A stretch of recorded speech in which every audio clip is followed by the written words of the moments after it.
I recently went to Disney's 100 The Exhibition. This was held at Union Station here in Kansas City. And first of all, I am a pretty big Disney fan for a lot of different reasons, mainly the art aspect of it and the animation and all of that. But I also admire the incredible amount of creativity and all the other facets. So I had a lot that I was looking forward to. I didn't really know what I was going to get into, but right from the get-go, before you even get into the exhibit, there's a bunch of stuff that was down the hallway. This is a small sampling of it where they were showing different things from photography to little prop pieces.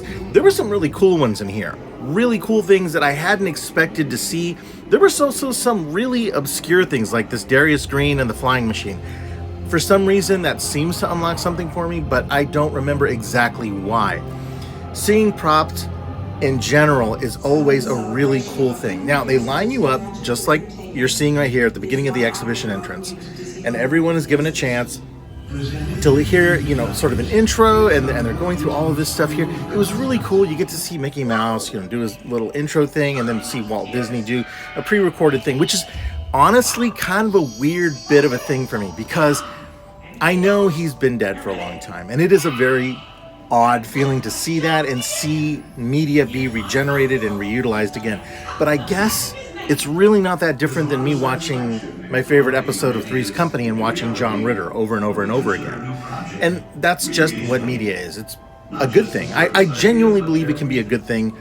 So right off the bat, there's a bunch of smaller items to look at, and a lot of it was from Disney's early days, from when he was here in Kansas City, his first starts in animation.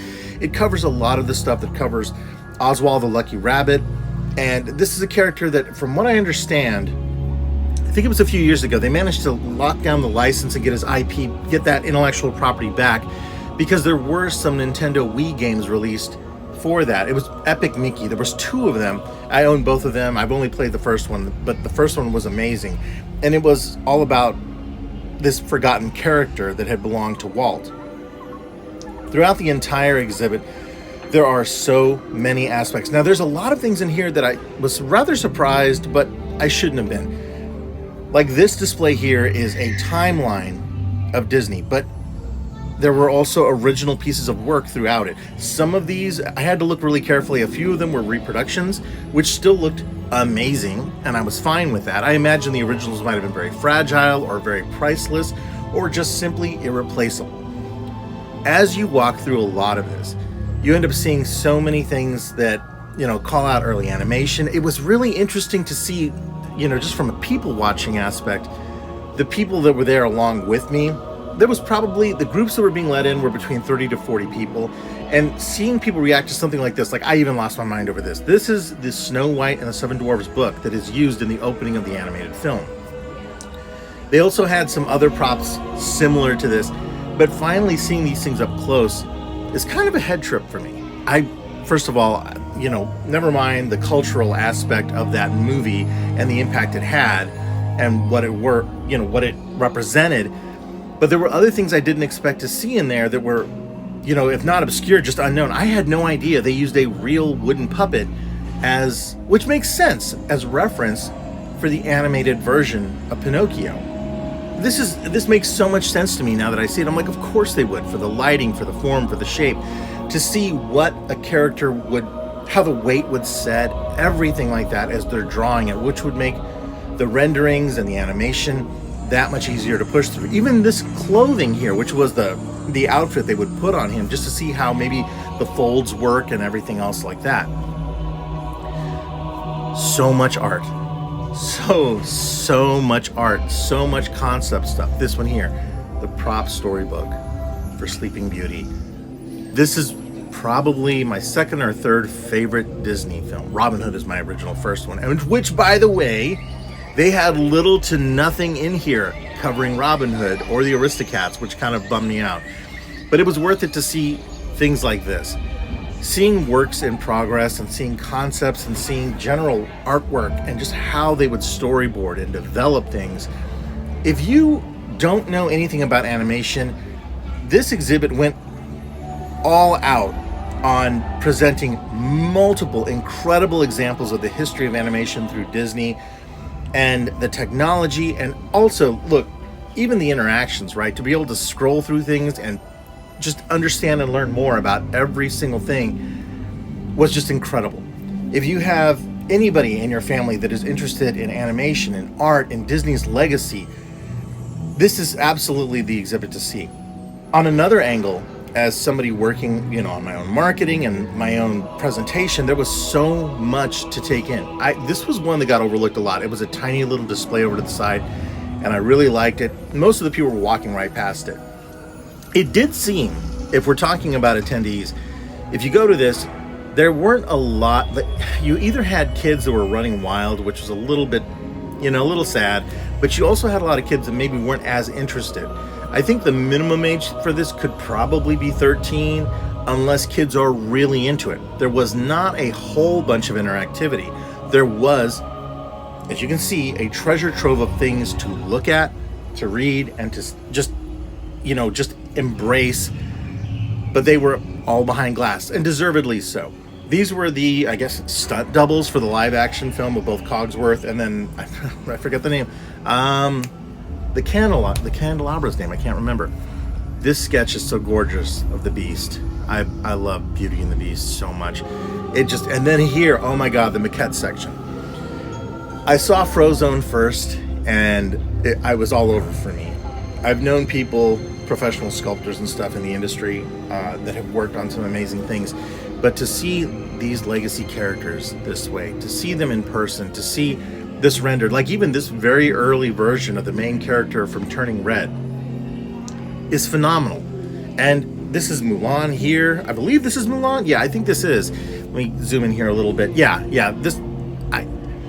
To see the way that these characters are put together, to look so, be able to be so close to this and see how this works and see it in a three-dimensional way, it's just incredible. This is a very early version of Buzz Lightyear, and if you have, I think, the boxed VHS or DVD collection, the toy box edition, it was featured first on there, like an early clip of what him and Woody would look like when Woody was much larger. He was like a marionette, I think, at the time. So there's so many things that when I got my money's worth out of this. This was an incredible thing. If you're a fan of any of this sort of stuff, it is worth it just to go. I get it. There can be a lot of things about Disney that people may not like. But I'm sorry, when it comes down to the incredible technology and artistry and creative capacity that becomes apparent when you see something like this on display, it's absolutely mind-blowing.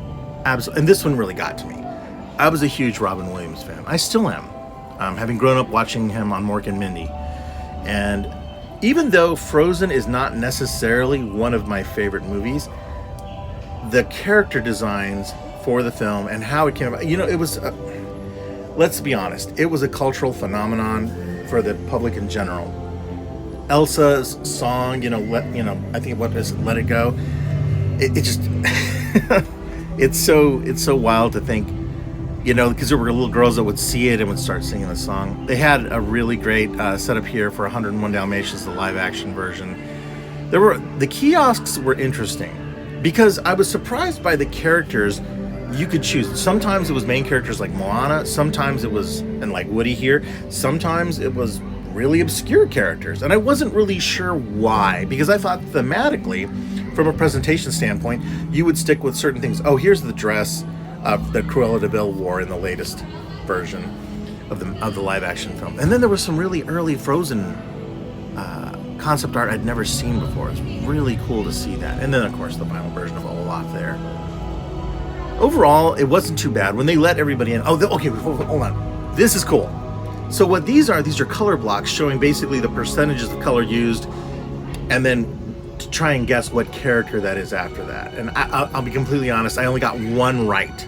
I was so embarrassed. I was like, oh my God, this is terrible. I should be able to get it, especially Robin Hood. I was so happy to see him, and I just didn't pick up his color palette.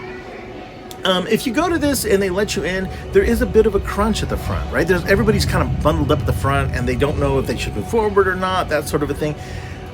Take your time. If you go to it, just take your time, hang back, get the photos, get the videos you want, take pictures, do whatever you're going to do. No flashes, and you'll enjoy yourself. It's a really, really good time. The Pirates of the Caribbean stuff was cool. I was really happy to see Barbossa's costume, because I think I remember seeing Jack Sparrow somewhere on display.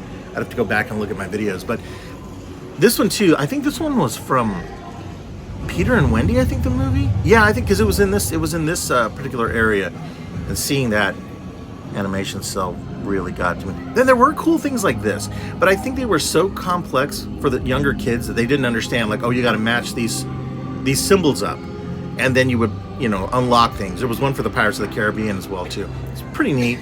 This is mind-blowing. This is from 2000 Leagues Under the Sea, and I was obsessed with this movie, obsessed with this model. To this day, I would love to buy a scaled model to rebuild and display, but seeing the original one here, and I believe this was the original one, it got my heart just going. There were so many moments in this exhibition that I had real nostalgia, euphoria, and it was something I hadn't really experienced it in a while. But it was unlocking all of these key moments for me when I was a kid, and being able to just throw myself into that and just really stop for a moment. Like, the good thing was, nobody really knew where the hell this was from. There were some people like, oh, this is from Treasure Planet. I'm like, oh my God, no. But it's an older film. They even had, of course, a lot of newer stuff for Star Wars. None of the legacy stuff. That was Han Solo's dice. This is one, I don't even remember what this thing was called. I saw the movie. And then BB-8. Great. It was fantastic. And it was interesting to see this up close. I think this was the one used. I'm not totally sure. I didn't get the information on this one. I think this was the screen used one on there. There were some other things in there, but it was interesting to see that Disney very much, because one thing they didn't have any of, which I was shocked, was there was a lot of IPs that I expected to see in this, and they just weren't there. There was no, this is Rey's lightsaber. This is not Darth Vader's. This is not Luke Skywalker's version. This is specifically the one from their newer movies. And there was a lot more nods, like the current stormtroopers, from the newer movies. And that's fine, because these were cool. I've never seen this before. And in fact, I don't even see any of the 501st reenact these guys very often at all.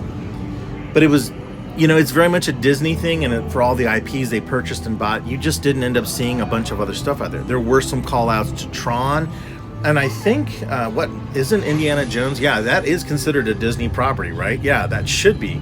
And it was just weird. I think it's just really strange to see what they kind of pick and choose from there.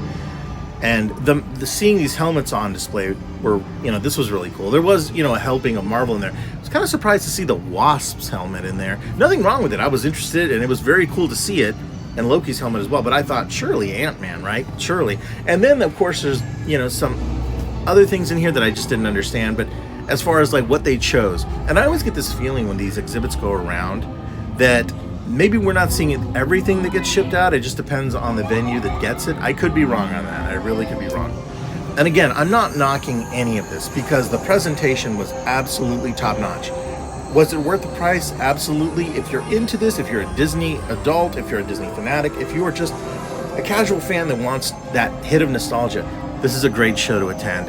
There's so many good things in there. And there were little hidden things like the Foley tools they would use, like this one here being used on Snow White, the glass bottle, the sound effect for the pickers and the dwarves, dwarven diamond mines. There were a lot of things in there that most people just walked right past, didn't pay attention to. There were people that didn't know the Pirates of the Caribbean had been originally just a ride, that it hadn't been the Johnny Depp movie. Now this was cool, considering the camera stuff I've been covering. I didn't expect to see that, and that really made me appreciate Walt Disney for taking a 16mm camera and filming stuff for reference, which I thought was really cool. The artwork again was absolutely killer. It's always interesting to see the different styles and the way they work. This was beautiful. This is really beautiful. This is a miniature version of a multi-plane camera.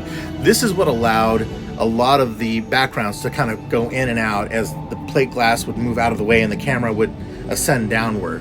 And then this is an animation control for a lot of the different animatronics that they would use. And so this is one example of a control board. And then this was the holy grail I had wanted to see. I know this is my geek moment. This is the Pixar computing system. This at its time was one of the most powerful computers. It ran RenderMan. It was what the earliest films were made on.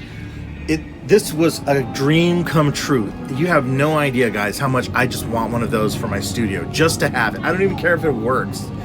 This was creepy. So this was the animatronics for Abe Lincoln. And this is like some Westworld kind of stuff. But they also had other things, like a different animatronic board over here. This one seemed to be newer.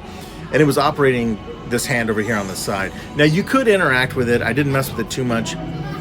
But I am fascinated by the pistons, the hydraulics, the electronics, all of that stuff in here. It just, from a robotic standpoint, this is just, oh my God, an obsession well fed right here. Look at the massive amounts of detail in this.